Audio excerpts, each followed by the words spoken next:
Halo semuanya, nama saya Nabil W.K. Rasindria. Saya dari Universitas Budi Luhur di jurusan manajemen. Di sini saya ingin menjelaskan tentang manajemen pemasaran. Apa itu manajemen pemasaran? Yaitu suatu sistem total dari kegiatan bisnis yang dirancang untuk merencanakan, menentukan harga, mempromosikan, dan mendistribusikan barang-barang yang dapat memuaskan keinginan dan jasa baik kepada para konsumen saat ini maupun konsumen potensial. Pemasaran adalah kreasi dan realisasi sebuah standar hidup. Pemasaran mencakup kegiatan menyelidiki dan mengetahui keinginan konsumen, kemudian merencanakan dan mengembangkan sebuah produk atau jasa yang akan memenuhi keinginan tersebut, dan kemudian memutuskan cara terbaik untuk menentukan harga, mempromosikan, dan mendistribusikan produk atau jasa tersebut. Pemasaran berbeda dengan penjualan karena penjualan itu sekupnya lebih kecil dan penjualan merupakan bagian dari promosi, sedangkan promosi adalah salah satu bagian dari keseluruhan sistem pemasaran.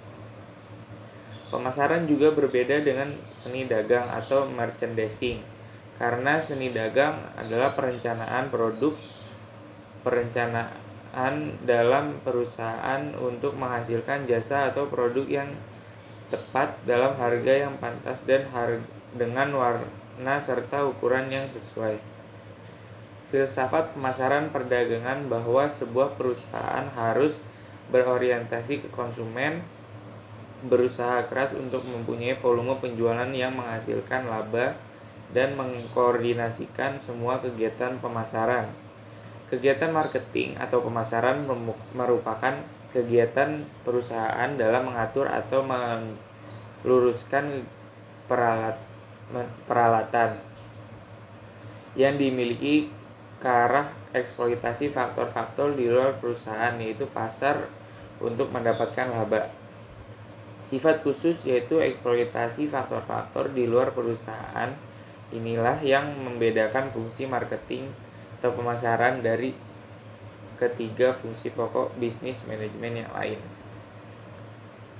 Konsep pemasaran yaitu untuk menegaskan bahwa kunci untuk mencapai tujuan organisasial yang ditetapkan adalah perusahaan tersebut harus menjadi efektif dibandingkan dengan para pesaingnya dalam menciptakan, menyerahkan, dan mengkomunikasikan nilai pelanggan kepada pasar sasaran yang dipilih. Untuk mendapatkan konsep penjualan dengan pemasaran, berikut ini definisi pemasaran, yaitu penjualan mengutamakan kebutuhan pihak penjual, sedangkan pemasaran berfokus pada pihak pembeli. Penjualan memberikan perhatian kepada kebutuhan penjual untuk mengubah produknya menjadi uang tunai. Pemasaran mempunyai gagasan untuk memuaskan kebutuhan pelanggan lewat sarana produk dan keseluruhan kelompok barang yang dihubungkan dengan hal penciptaan, menyerahkan, dan akhirnya mengkonsumsinya. Kebutuhan manusia adalah keadaan merasa tidak memiliki kepuasan dasar atau fisiologis. Keinginan adalah hasrat akan pemuas tertentu dari kebutuhan tersebut. Permintaan adalah keinginan akan suatu produk yang didukung dalam kemampuan serta kesediaan pembelinya. Produk adalah sesuatu yang dapat ditawarkan untuk memenuhi kebutuhan atau keinginan. Pertukaran adalah cara mendapatkan suatu produk yang diinginkan dengan menawarkan sesuatu sebagai gantinya. Pengertian pasar. Secara ringkas, pengertian pasar meliputi 3 komponen, yaitu sekelompok orang atau lembaga yang mempunyai kebutuhan atau keinginan untuk dipenuhi. Itu yang pertama. Yang kedua, mempunyai kemampuan untuk membeli atau berdaya beli. Yang ketiga, berkeinginan untuk bersedia melakukan pertukaran untuk memenuhi kebutuhan dan keinginannya. Lalu manajemen pemasaran dapat memandang pasar sebagai satu keseluruhan atau pasar total, atau sebagai suatu pasar yang berdiri dari berbagai bagian pasar. Proses manajemen pasar yaitu menganalisis pemasaran, meneliti dan memilih pasar sasaran, merancang strategi pemasaran, merencanakan program pemasaran, mengorganisir, melaksanakan, dan mengawasi usaha pemasaran. Analisa pasar itu dimulai dari suatu pertanyaan yang menunjukkan pada apa yang dibeli pelanggan, yaitu produk yang bernilai melalui proses penjualan dan prestasi produk kesetiaan pelanggan yang terbentuk. Selain itu perlu juga diperhatikan faktor-faktor yang melekat pada produk yang menjadikan konsumen tetap menggunakannya. Segmentasi pasar yaitu pelayanan serta memenuhi akan kebutuhan pelanggan sudah semestinya mendapatkan suatu perhatian yang sangat besar serta terus-menerus dari si pemasar, agar segala sesuatunya bisa berjalan dengan efisien dan efektif. Maka diperlukan suatu segmentasi pasar yang jelas untuk menempatkan produk di pasar.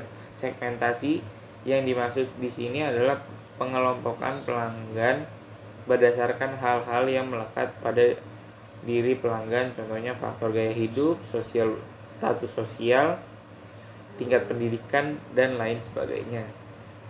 Penempatan pasar yaitu untuk menempatkan produk di pasar serta mampu diserap oleh konsumen. Pemasar harus jeli dalam melihat hal-hal yang diinginkan oleh pelanggan sesuai dengan persepsi serta harapannya. Hal ini berguna sekali agar pelanggan mampu mengenali produk yang dipasarkannya dengan jelas melalui analisa lingkungan yang digunakan untuk mengetahui seberapa baik kinerja perusahaan di pasar segmen, serta melalui penelitian pasar sehingga mampu menyimpulkan perbandingan antara kelemahan dan kekuatan atau internal perusahaan di tiap segmen, serta melihat kesempatan dan ancaman dari luar perusahaan atau eksternal perusahaan. Bauran pemasaran merupakan suatu gabungan dari unsur kombinasi yang saling berkaitan dengan yang memungkinkan kita mendapatkan pelanggan yang sesuai dengan target. Maksud dari penyusunan bauran pemasaran adalah menerapkan strategi untuk menempatkan produknya sedekat mungkin dengan yang diinginkan pasar di tingkat pasar sasaran. Lalu kepuasan pelanggan atau konsumen itu puas atau tidak terhadap prestasi suatu produk sangat tergantung pada prioritas harapan serta pembobotan terhadap unsur-unsur yang dituntut serta dianggap penting bagi konsumen.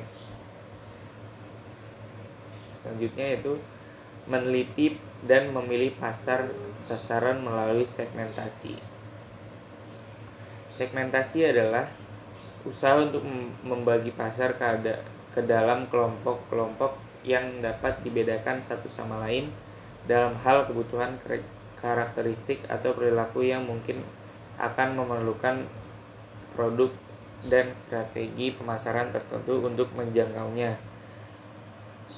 Pasar yang tersegmentasi dengan baik dapat dijangkau dan dilayani lebih efisien dan lebih mudah dikelola karena cenderung memberikan respon yang homogen terhadap suatu stimulasi. Berbagai variabel pokok sering digunakan sebagai pembeda, antara lain adalah geografis, demografis, psikografis atau gaya hidup, dan perilaku. Gaya hidup adalah pola seseorang dalam mengelola waktu, uang, dan uangnya.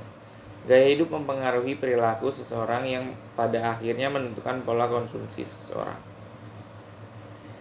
Yaitu Pendekatan gaya hidup cenderung mengklarifikasikan konsumen berdasarkan variabel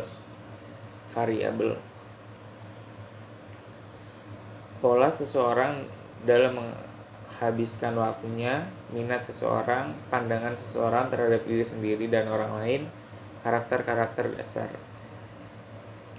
Lalu selanjutnya, segmentasi psikografis tidak semata-mata didasarkan atas gaya hidup. Segmentasi psikografis secara sempit dapat diartikan sebagai usaha memilih pasar ke dalam segmen-segmen berdasarkan gaya hidup, sikap, minat konsumen. Maka dapat disimpulkan bahwa gaya hidup yang hanya merupakan salah satu unsur dalam segmentasi psikografis. Nilai-nilai individu dan psikologis dalam ilmu sosial dianggap sebagai the softer side of science, atau mereka berpendapat bahwa nilai-nilai individu mempunyai hubungan langsung terhadap perilaku konsumen.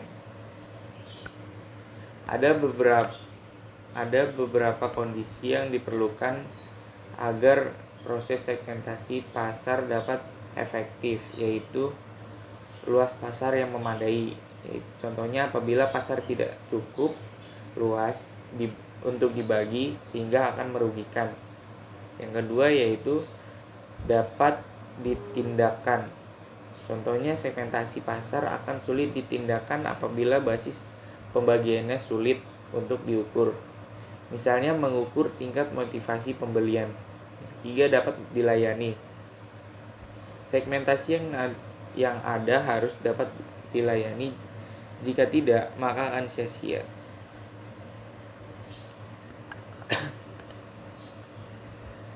Struktur pasar meliputi dua hal, yaitu faktor populasi dan faktor kemampuan pembeli. Faktor populasi yaitu keadaan dan perubahan dari jumlah serta pertumbuhan penduduk.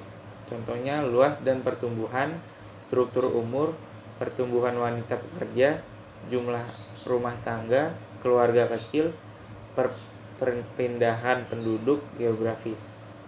Lalu faktor kemampuan pembeli yaitu apabila kemampuan ini sangat dipengaruhi oleh pendapatan, maka faktor yang mempengaruhi pendapatan tersebut adalah pendidikan dan pekerjaan konsumen atau perilaku pasar.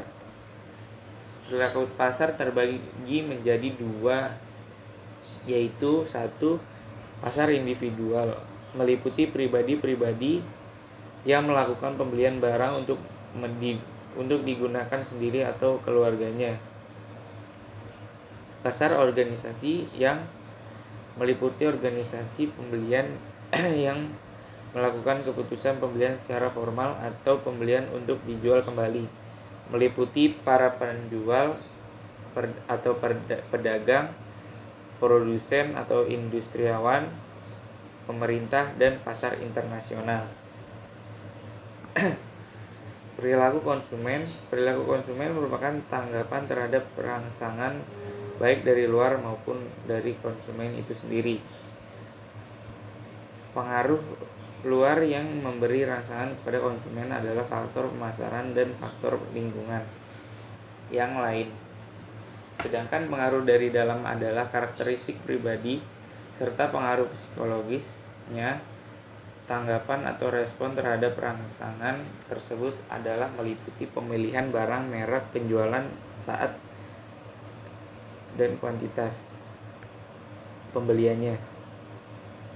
Lalu kebudayaan dan suatu keseluruhan yang secara kompleks meliputi pengetahuan, kepercayaan, seni,